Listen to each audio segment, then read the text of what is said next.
సియోను గీతముల నుండి పాట సంఖ్య 176 అండి. పొందైతే నేను ప్రభువు నుండి.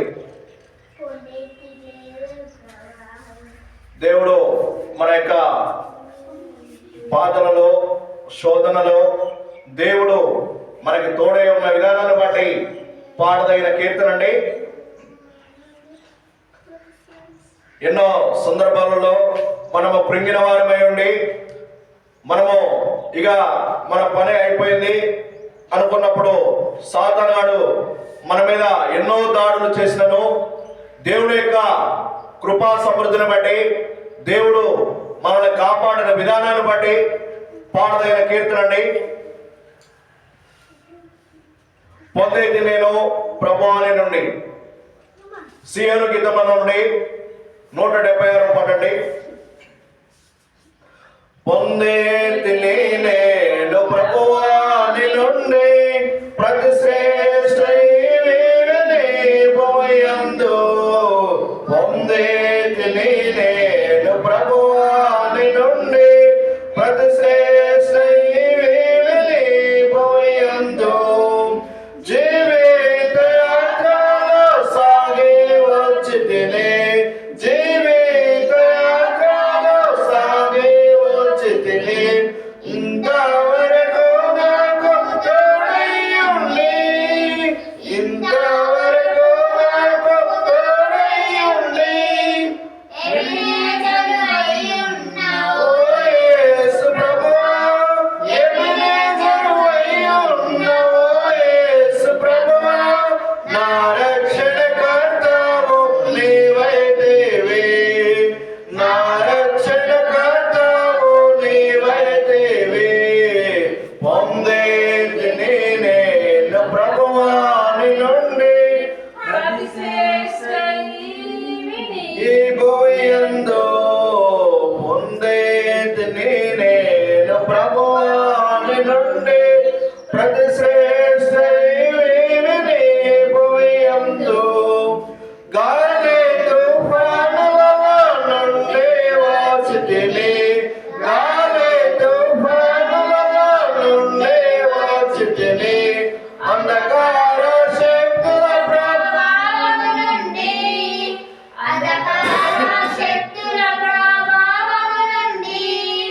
నీ రెక్కల చాటున నన్ను దాచితివయ్యా, నీ రెక్కల చాటున నన్ను దాచితివయ్యా.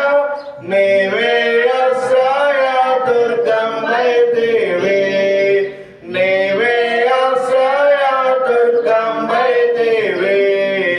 పొందేది నేను ప్రభువాని నుండి, ప్రతి శ్రేష్ఠ భూయందు. పొందేది నేను ప్రభువాని నుండి, ప్రతి శ్రేష్ఠ భూయందు. కష్ట దుఃఖములు నాకు కలుగాగా, కష్ట దుఃఖములు నాకు కలుగాగా, నన్ను చేరాదేశే, నన్ను చేరాదేశే ఓదార్చితివే. భయభీతి నిరాశలయందు ఉన్న ప్రభువా,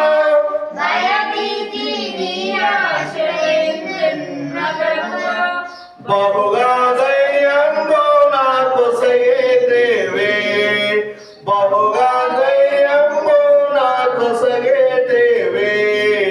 పొందేది నేను ప్రభువాని నుండి, ప్రతి శ్రేష్ఠ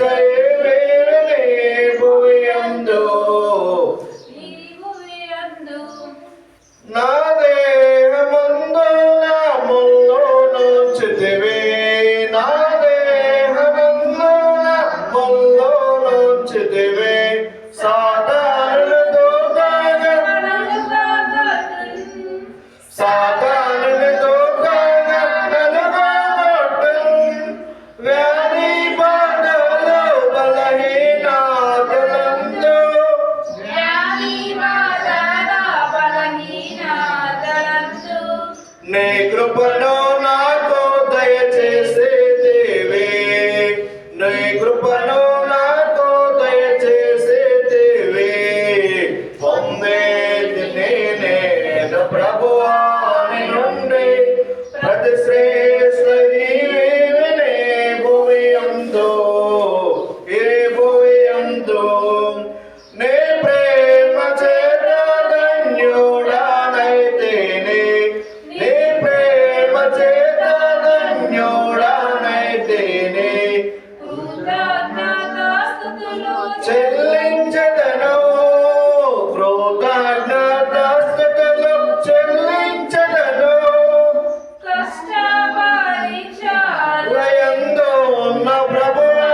రక్షించితివి పొందేతిని నేను ప్రభువాని నుండి ప్రతి శ్రేష్ఠ భూమి అందు ఏ భూమి అందు. చాలండి, ఇప్పటివరకు దేవుని పాటల ద్వారా మహిమపరిచామండి. అలాగే వాక్య భావాలకు వెళ్ళిపోదామండి. సమయము ఉదయము 11 గంటల వచ్చినది. పాటల ద్వారా దేవుని మహిమపరిచామండి. అలాగే వాక్య భావాలకు వెళ్ళిపోదామండి. దేవుడు మనతో మాట్లాడుతున్న విధానాన్ని బట్టి దేవుని మాటలు నాలుగు తెలుసుకున్నామండి. చిన్న ప్రార్థన చేసుకుని ఆరాధన వర్తమానానికి వెళ్ళిపోదామండి. సంఘంలో ఒకరు ప్రార్థించండి. దేవుడు మనకి సహకరించలాగున సాధనాడు యొక్క క్రియలను సిగ్గుపరుస్తూ లయపరుస్తూ ఈ యొక్క స్థలముని దేవుని యొక్క ఆధీనంలో ఉన్నట్లుగా వాక్య భాగము మనకి సహకరించలాగున దేవుడు మనకు తోడే ఉండలాగున సంఘంలో ఒకరు ప్రార్థించినట్లయితే వాక్య భాగంలోకి వెళ్ళిపోదామండి. దేవుడు మనల్ని నవంబరు 24వ తారీఖు 2024 వరకు సజీవ లెక్కలో ఇంతకాలము ఉంచిన మహాకృపను బట్టి దేవుణ్ణి స్తుతించి ఆరాధించి వారిగా ఉండాలని ప్రభువైన యేసుక్రీస్తు నామములో తెలియజేస్తున్నామండి. అందరికీ వందనములు. చిన్న ప్రార్థన చేస్తున్నట్లయితే ఆరాధన వర్తమానానికి వెళ్ళిపోదామండి.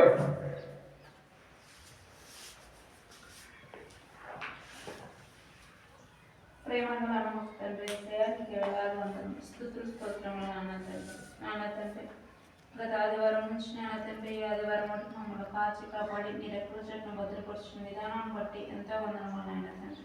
నాన్న తండ్రి నవంబర్లో నాయన మేము ఆదివారం రాకపోయినందుకు మమ్మల్ని క్షమిస్తున్నారు నాయన తండ్రి. వ్యర్థంగా వాడినందుకు మమ్మల్ని మన్నిస్తున్నారు నాయన తండ్రి. ఈ ఆదివారం రోజు నాయన తండ్రి నిన్ను ఆరాధించే భాగ్యాన్ని మాకు దయచేసిన వందనములు నాయన తండ్రి. నాయన తండ్రి గృహం చుట్టూ నీ దూతానికి కావాలించండి నాయన తండ్రి.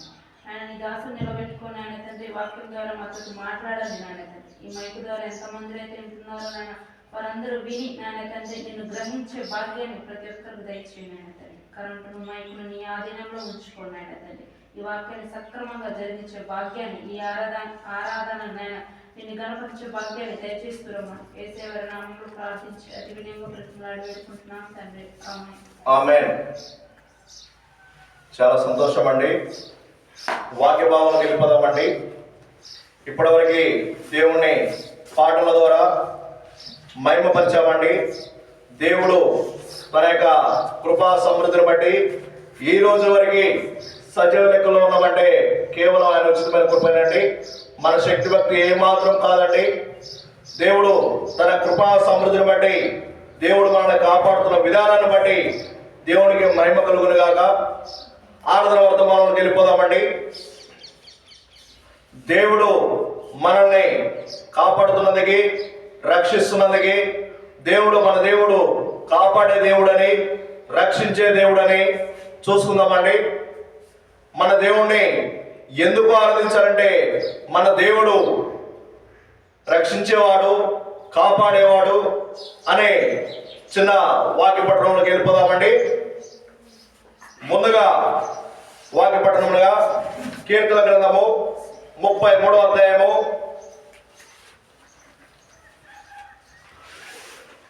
1 నుండి మన దేవుడు రక్షించేవాడని కాపాడేవాడని చూసుకుందామండి. మనం దేవుణ్ణి ఎందుకు ఆరాధిస్తున్నాము, ఎందుకు ఆరాధించాలి, మన దేవుడు రక్షించేవాడని కాపాడేవాడని చిన్న వాక్యం ద్వారా లేఖనముల ద్వారా చూసుకుందామండి.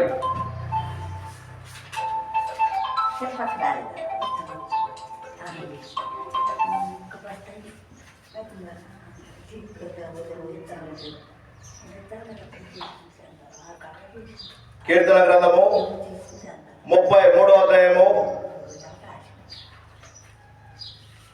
1 నుండి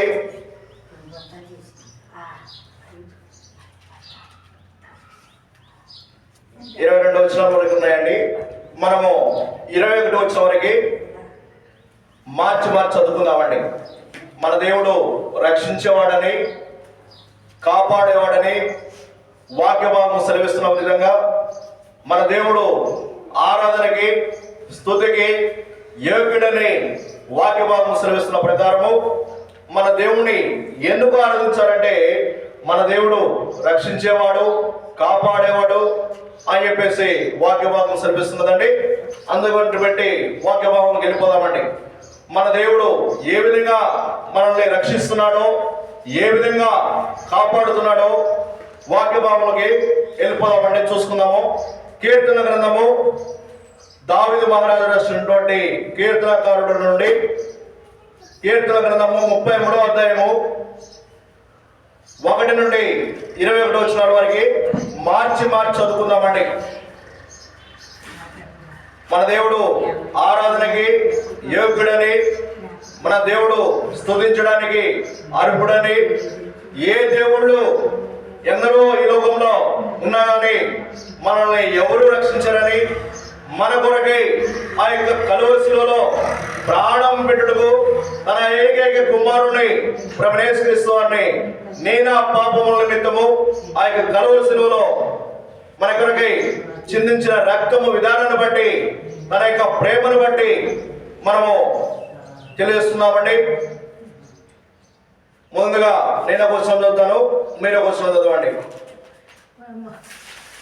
నీతిమంతులారా యెహోవాను బట్టి ఆనందగానము చేయడి, స్తుతి చేయుట యథార్థవంతులకు శుభస్కరము. 2వ వచనం మీరు చదవండి. సితారతోను యెహోవాను స్తుతించుడి, 10 తంతులు సర్వ మండలముతో ఆయనను కీర్తించుడి. ఆయనను గూర్చి నూతన కీర్తన పాడుడి, ఉత్సాహధ్వనితో ఇంపుగా వాయించుడి.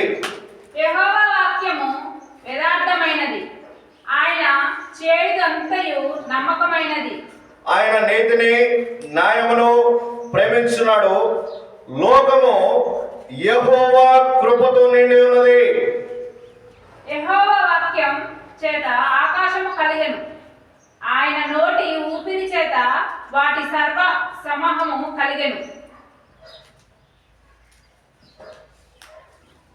ఆయన నోటి ఊపిరి చేత వాటి సర్వ సమూహము కలిగెను. సముద్ర జలములను రాశిగా కూర్చువాడు ఆయనే, అగాధ జలములను కోట్లలో కూర్చువాడు ఆయనే. లోకులందరూ యెహోవా యందు భయభక్తులు విలుపవలను, లోకములో నివాసులందరూ ఆయనకు వెలపరచును. ఆయన మాట సెలవీయగా దాని ప్రకారం ఆయన ఆజ్ఞాపింపగానే కార్యము సిద్ధపరచబడిన. అన్యజనుల ఆలోచనలను యెహోవా వ్యర్థపరచును, జనములు యోచనలను ఆయన నిష్ఫలముగా చేయును. యెహోవా ఆలోచన సదాకాలము నిలుచును, ఆయన సంకల్పములు తరతరములకు ఉండును. యెహోవా తమకు దేవుడు గల జన్యులు ధన్యుడు, ఆయన తమకు స్వార్థములుగా ఏర్పరచుకున్న జన్యులు ధన్యులు. యెహోవా ఆకాశములో నుండి కనిపెట్టుచున్నాడు, ఆయన నరులందరినీ దృష్టించుచున్నాడు. తాను నివాసముల నుండి భూలోకము నివాసులందరి వైపు ఆయన చూచుచున్నాడు.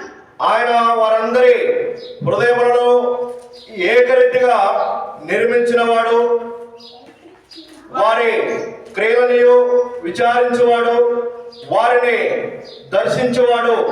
ఏ రాజును సేనా బలము చేత రక్షింపడు, ఏ వీరుడును అధిక బలము చేత రప్పించుకొనడు.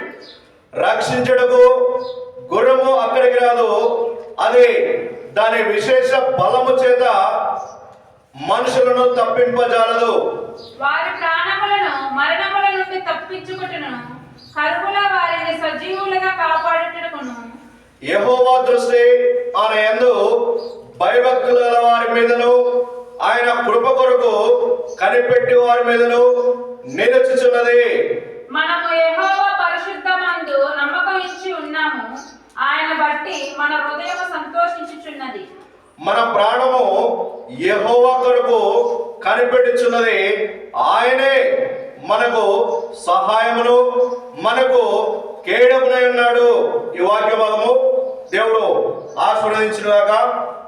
అయితే ఈ యొక్క వాక్యం యొక్క సారాంశం ఏంటంటే, నీతిమంతులారా యెహోవాను బట్టి ఆనందించుడి, గానము చేయుడి, స్తుతి చేయుట యథార్థవంతులకు శోభస్కరం అని చెప్పేసి వాక్యభాగం సెలవిస్తున్నదండి. అయితే దేవుడు ఏమంటున్నాడు, ఈ లోకమంతా కూడా సృష్టి కూడా దేనితో నిండి ఉన్నదంట. చూడండి 33వ అధ్యాయము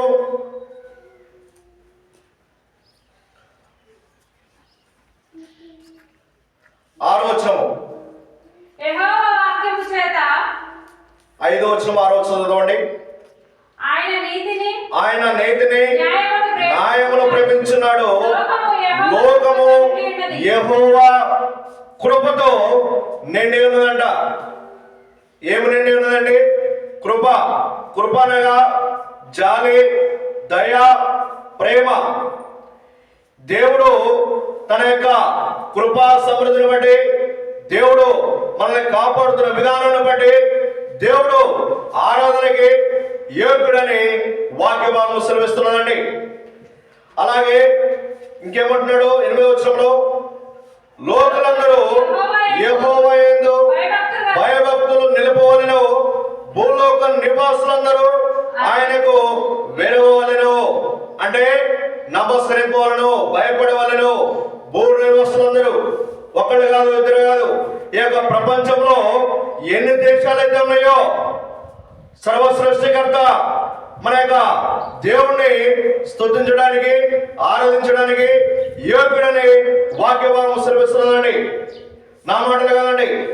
అయితే దేవుని యొక్క కృప దేనితో నిండి ఉన్నదంట? లోకము సంచారం మొత్తం కూడా దేవుని యొక్క కృపతో నిండి ఉన్నదంటండి. అలాగే 12వ వచనం చూడండి.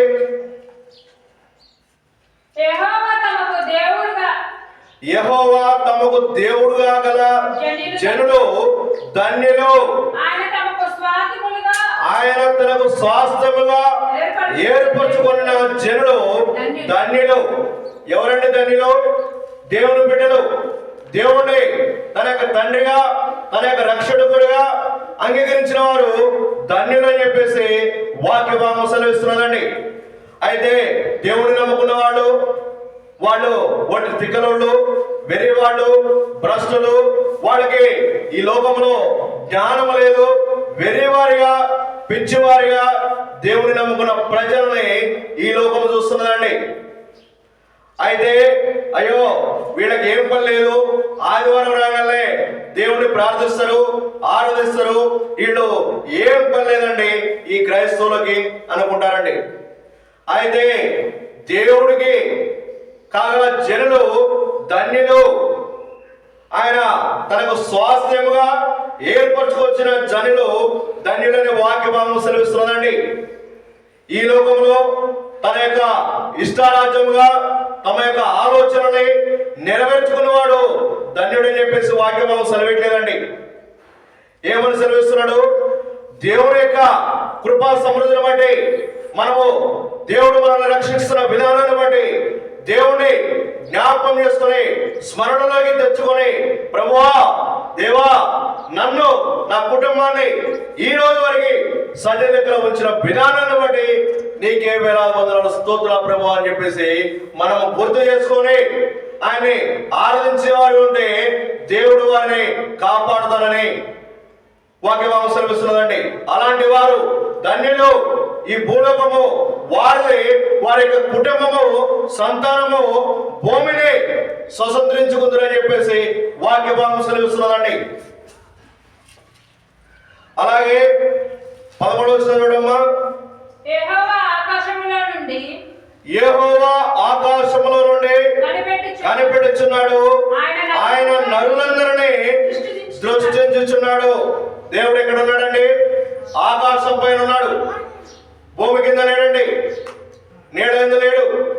దేవుడు ఆకాశం పైన సింహాసనాసీనుడై ఎవరు ఏం చేస్తున్నారు, ఎవరు ఏం ఆలోచిస్తున్నారు అని చెప్పేసి మానవుని యొక్క హృదయాలోచనలు అనేకములుగా పుట్టును, యెహోవా యొక్క తీర్మానమే స్థిరమాయని చెప్పేసి వాక్య భాగం సెలవిస్తున్నదండి. అయితే మన యొక్క తలంపులు ఆలోచనలు అనేకములుగా ఉండేవి. అయితే దేవుడు ఆకాశము నుండి నరులను పరిశీలిస్తున్నాడట. ఆయన ఒక్కడి మీద దృష్టి ఉంచుతుందని చెప్పట్లేదు. ఇక్కడ కూర్చున్న వారి వరకే దేవుడు దృష్టి ఉంచుతుందని చెప్పట్లేదు. ఈ ప్రపంచంలో ఎక్కడ ఏ జాతి ప్రజలు, ఏ దేశ ప్రజలు, ఎక్కడ ఏ మూలలో ఉన్నా కానీ దేవుడు యొక్క కనుచూపు వారి మీద ఉంటుందని చెప్పేసి వాక్య భాగం సెలవిస్తున్నదండి. తానున్న స్థలంలో నుండి భూలోక నివాసులందరి వైపు ఆయన చూస్తున్నాడు. ఆయన వారందరి హృదయములను ఏకరీతిగా నిర్మించిన వాడు, వారి క్రియలని విచారించేవాడు, వారిని దర్శించేవాడు. మన దేవుడు మనకి వచ్చిన ఆలోచనను బట్టి దేవుడు ఇది మంచిది కాదు, ఇది చెడ్డది అని చెప్పేసి మనకు ఒక మనసు ఇచ్చాడండి. మనం ఏదైనా నిర్ణయమో తప్పుడు నిర్ణయం తీసుకుంటున్నప్పుడు, అరే బాబు, అరే అమ్మా, ఇది మంచి నిర్ణయం కాదు, ఇది తప్పు, ఇది చెడు అని మనలో నుండి దేవుడు బయలుపరచబడుతున్నటువంటి మనసే, మనల్ని కట్టాల్సిన విధానమే మంచి అనుకున్నప్పుడు, చెడు అనుకున్నప్పుడు అది మనకు తెలియజేసే చెప్పే విధానమే దేవుడు మనతో మాట్లాడుతున్న విధానం అండి. మానవులు అందరూ మట్టితో నిర్మించబడిన వారని ఆయనకు తెలుసండి.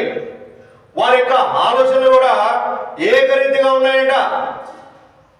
ఆడవారని లేదు, ముసలివారం లేదు, మగవారం లేదు, చిన్న వయసు లేదు, పెద్ద వయసు లేదు. వారి యొక్క ఆలోచనలు ఏకరీతిగా ఉన్నవి అని చెప్పేసి దేవుడు వాక్య భాగంలో సెలవిస్తున్నాడండి. వారి యొక్క క్రియలన్నీ కూడా ఎలా ఉన్నాయి, వారి యొక్క జీవితంలో, వారి యొక్క గమ్యంలో, వారి యొక్క జీవిత విధాన ప్రయాణంలో వారి యొక్క క్రియలుగా వారి యొక్క పనులు ఎలా ఉన్నాయో దేవుడు విచారిస్తున్నాడని చెప్పేసి వాక్య భాగం సెలవిస్తున్నదండి. మన యొక్క పనుల నిమిత్తము ఏమై ఉంటున్నామో, మంచిగా చేస్తున్నావా, చెడుగా ఆలోచిస్తున్నావా, దేవుడికి ఉపయోగపడేదా, మానవుడికి ఉపయోగపడేదా, లేదా ఇది సమాజానికి ఏ విధంగా ఉపయోగపడేది అనేది కూడా దేవుడు విచారించే కర్త అయి ఉన్నాడండి. అలాగే 16వ వచనం చూడండి. ఏ రాజును సేనా బలము చేత రక్షింపబడడు, ఏ వీరుడను అధిక బలము చేత తప్పించుకొనడు. రక్షించుటకు గుర్రము అక్కడికి రాదు, అది దాని విశేష బలము చేత మనుషులను తప్పించజాలదు.